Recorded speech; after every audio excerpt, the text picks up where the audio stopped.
Halo semua, perkenalkan nama saya Febri Aditya.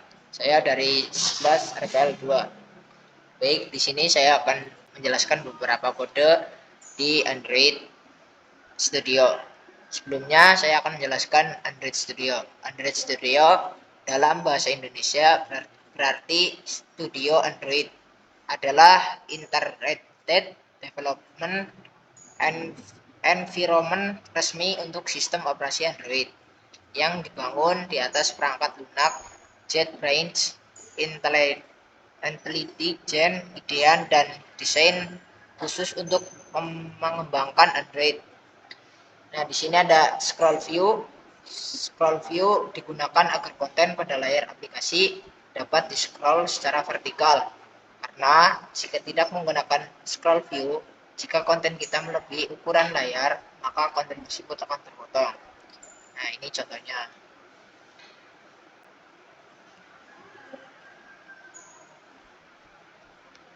Nah, sekarang ada linear logout adalah kelompok tampilan yang menjajarkan semua turunan dalam satu arah, baik vertikal maupun horizontal. Anda bisa menempatkan arah tata letak dengan atribut Android, orientation, catatan agar dukungan alat dan performa lebih baik. Anda harus menduel tata letak dengan constraint layout.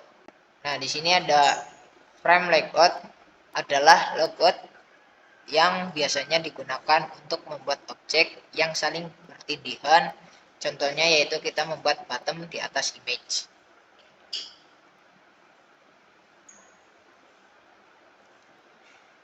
Nah, image adalah elemen UI untuk menampilkan gambar di aplikasi.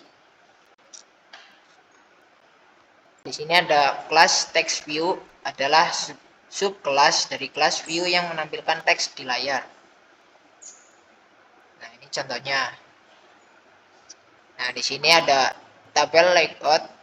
Tabel adalah layout yang digunakan untuk membangun user interface tampilan agar muka aplikasi Android dengan berdasarkan baris dan kolom.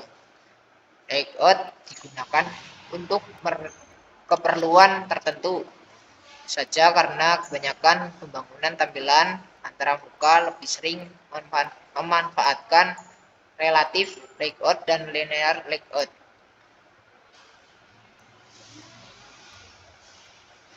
Nah, di sini ada tabel row adalah tampilan turunan tabel layout.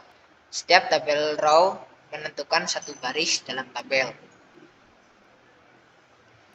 Nah, setiap baris memiliki 0 atau beberapa sel yang masing-masingnya ditentukan oleh jenis view lain apapun. Jadi, sel sebuah baris dapat tersusun atas berbagai objek view seperti objek image ataupun text view. Sel juga dapat berupa objek view group, misalnya Anda dapat menyarankan tabel layout lain sebagai sel. Nah, selanjutnya adalah relative layout. Relative layout merupakan layout yang berfungsi untuk mengatur tata letak komponen atau widget aplikasi Android dengan cara relatif secara bebas, tidak hanya vertikal ataupun horizontal saja seperti pada linear layout. Nah, di sini ada bottom. Bottom atau tombol biasanya memiliki fungsi untuk melakukan perintah tertentu. Contohnya bottom login yang berfungsi untuk menampilkan halaman isian email dan password. Supaya tombol terlihat lebih menarik desain atau bentuknya, maka kita bisa melakukan custom button pada Android Studio. Baik, itu saja yang bisa saya sampaikan. Mohon maaf apabila ada kekurangan. See you next time.